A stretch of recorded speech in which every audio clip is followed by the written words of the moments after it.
Hello SME owners, welcome back to HR Times. இந்த எபிசோடில் நம்ம பார்க்குறது என்ன அப்படின்னா, whenever ஆஃபீஸ் மீட்டிங் நம்ம பண்ணும் பொழுது அந்த ஆஃபீஸ் மீட்டிங்கில் வாட் சார்ட் ஆஃப் டிஸ்கஷன்ஸ் நம்ம எடுத்துக்கிறோம்.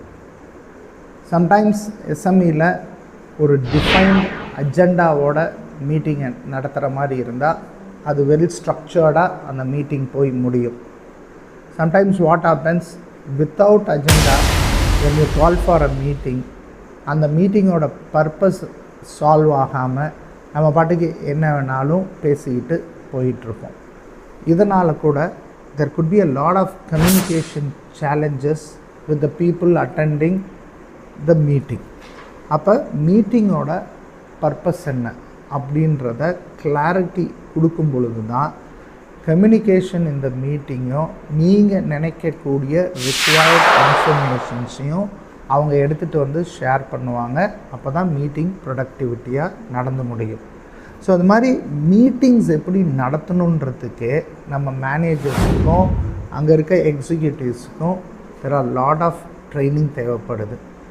இதை நிறைய நேரம் நாங்கள் மீட்டிங்ஸை பார்க்கும் பொழுது 2 பேர் தான் பேசிகிட்டு இருப்பாங்க, மீதி இருக்கவங்கெல்லாம் கேட்டுட்டு சரின்னு சொல்லிட்டு போயிடுவாங்க. பட் எண்ட் ஆஃப் த டே ப்ரொடக்டிவிட்டின்னு எடுத்து பார்த்தோன்னா அங்கே ஒன்றுமே அச்சீவ் ஆகிருக்காது. ஏன் அப்படின்னு பார்த்தீங்கன்னா, தெர் ஆர் 4 இம்பார்ட்டன்ட் திங்ஸ் ஒரு மீட்டிங்க்கு முக்கியம். First, clear preparation.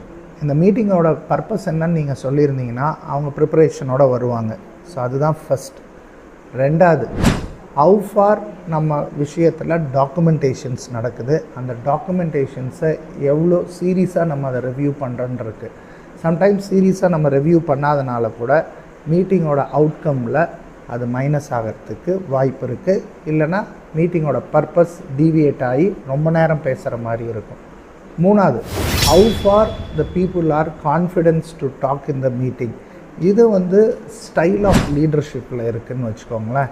சம்டைம்ஸ் அந்த ஸ்டைல் ஆஃப் லீடர்ஷிப் ரொம்ப அத்தாரிட்டேரியனாக இருந்துச்சு அப்படின்னா people will not talk in the meeting at all. So அந்த ஒரு விஷயத்தையும் நீங்கள் செக் பண்ணணும். த லாஸ்ட் இம்பார்ட்டன்ட் ஆஸ்பெக்ட், மீட்டிங்கோட பர்பஸ் முடிஞ்ச உடனே அதுக்கான மினிட்ஸ் ஆஃப் மீட்டிங் போட்டு அதை சர்க்குலேட் பண்ணி அதை அவங்க படித்தாங்களான்னு பார்த்து அதுக்கப்புறம் அவங்க ரெஸ்பாண்ட் பண்ண வைக்கிறதும் அந்த மீட்டிங்கோட இம்பார்ட்டன்ஸ்ன்னு சொல்கிறோம். ஸோ இது மாதிரி ஒரு சின்ன மீட்டிங்குன்னு தான் நம்ம நினைக்கிறோம். ஆனால் அந்த மீட்டிங்கோட எண்ட் ரிசல்ட் என்னவாக இருக்கணும்னா அந்த கம்பெனி அந்த இண்டிவிஜுவலுக்கான ப்ரோக்ரஸாக இருக்கணும். அதர்வைஸ் இந்த மீட்டிங்கோட purpose becomes absolutely waste of டைமாக தான் போகும். ஏன்னா கார்ப்பரேட்ஸ்லலாம் பார்த்திங்கன்னா there are 10 to 15 meetings will happen in a day. அந்த மீட்டிங்ஸ்லாம் பார்த்திங்கன்னா 15 மினிட்ஸ், சம் மீட்டிங்ஸ் 30 மினிட்ஸ் அப்படின்னு சொல்லிட்டு குயிக்காக நடத்திக்கிட்டு போய்கிட்டே இருப்பாங்க. There will be a minimum of 3 to 4 meetings எல்லாம் நடக்கிறதுக்கு வாய்ப்பு இருக்குது. அப்போ meeting should play a very important role in the progress of our பிஸ்னஸ்ன்றதை புரிஞ்சுக்கோங்க.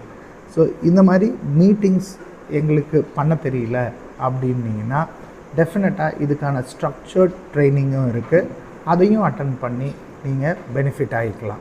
ஸோ ஐம் ஷுர் இந்த ஒரு இன்ஃபர்மேஷன் உங்களுக்கு யூஸ்ஃபுல்லாக இருக்கும்னு நினைக்கிறேன். தேங்க்யூ.